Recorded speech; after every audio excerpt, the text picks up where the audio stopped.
BNP এবং তার অঙ্গ সংগঠনগুলি যে দৃষ্টান্ত স্থাপন করেছে, আমি নিজেই অভিভূত।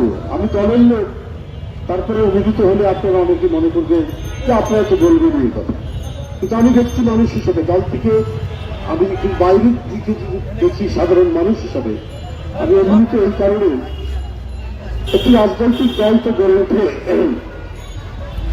জনস্বার্থকে কেন্দ্র করে, জনস্বার্থের পক্ষে অবস্থান নেওয়ার জন্য।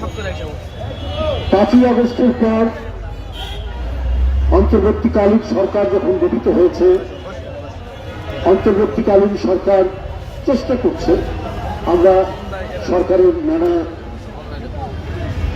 বিষয়ের সমালোচনাও করছি। এর মানে এই নয় যে আমরা সরকারের বিরুদ্ধাচারণ করছি, পতনের কথা বলছি। আমরা অন্তর্বর্তীকালীন সরকার বিপ্লবের মধ্যে দিয়ে তৈরি করা, কিন্তু মানুষের প্রত্যাশাগুলো পূরণ করতে হবে এই সরকার, এবং সেই প্রত্যাশা পূরণে যদি ঘাটতি থাকে তাহলে গণতন্ত্রকামী রাজনৈতিক দলগুলো জনগণের স্বার্থের কথা চিন্তা করে কথা বলবে, কর্মসূচি গ্রহণ করবে। এটা অত্যন্ত সত্য কথা যে নিত্য প্রয়োজনীয় জিনিস, বিশেষ করে খাদ্যপণ্যের দাম কোনোভাবেই কমাতে পারছে না সরকার। আমরা দলের পক্ষ থেকে বলেছি যে আপনারা মার্কেট ইন্টারভেনশন করুন, সিন্ডিকেট বাসদেরকে ধরুন, যারা আগে থেকে সিন্ডিকেট করে আছে তারা দুষ্ট চক্র বিভিন্ন জায়গায় তাদের সাথে হাত মিলিয়ে এই কাজটি করে, তাদেরকে ব্যাপকভাবে আইনের আওতায় নিয়ে আসে। দেখবেন যে স্বয়ংক্রিয়ভাবে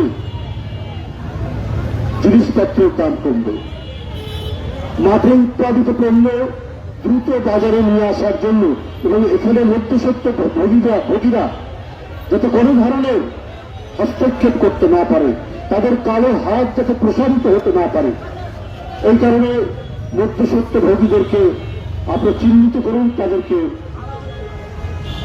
আপনারা আইনের আওতায় আনুন। চাঁদাবাজদেরকে আপনারা ধরুন। অনেক সময় পুলিশ ট্রাক থামিয়ে খাদ্যপণ্যের ট্রাক থামিয়ে চাঁদা আদায় করে, এগুলো বন্ধ করুন।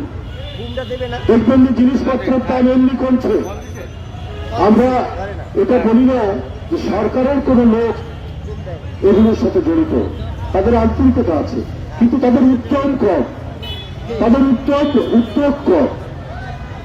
তাদের শক্ত প্রশাসনিক নির্দেশনা থাকলে তাহলে রাস্তায় রাস্তায় চাঁদাবাজি হতো না। কেন এখনো সেটা হবে?